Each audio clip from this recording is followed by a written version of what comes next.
It's no secret, ask any pollsters, Canadians do not trust government anymore, particularly the federal government. Well, John Capobianco is a big shot conservative, and he joins me right now because I want to put the question to you.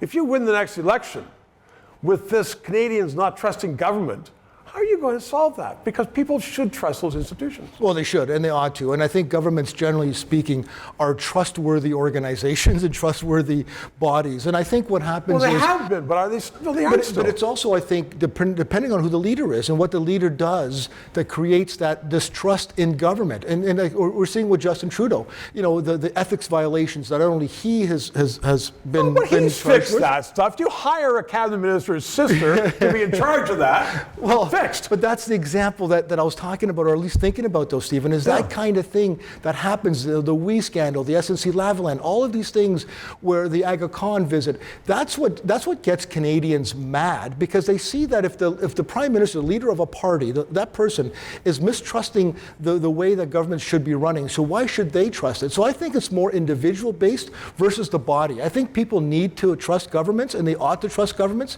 but they also get frustrated with whoever the leader happens to be of the day. If they lose their trust, they lose the trust of the body. So, John, it sounds to me that your solution is going to be politics. In other words, politics is going to solve this mistrust of government, because people should trust their government. Well, they should, and I think what they see, and especially in our system of government, where you've got the opposition, you've got oppositions, but the official opposition, Canadians have a chance to look at who their leader is, either the Prime Minister or the leader of the opposition, so they can gauge and judge who's the best person in the next election, which I think is going to be sooner than later here in federally.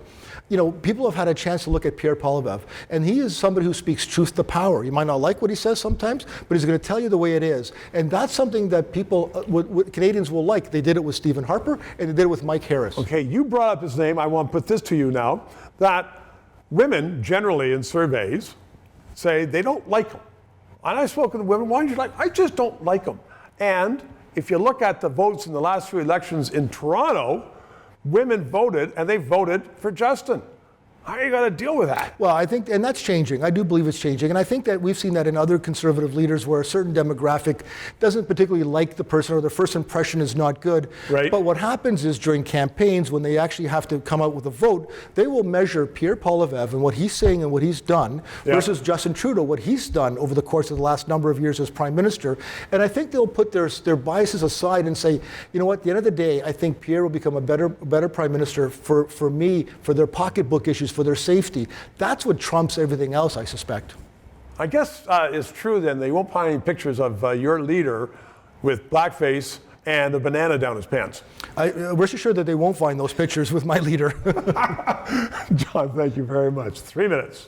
Justin Trudeau is now on the record as saying that social media is destabilizing, and he wants to bring in censorship to determine what can be put on and not on social media.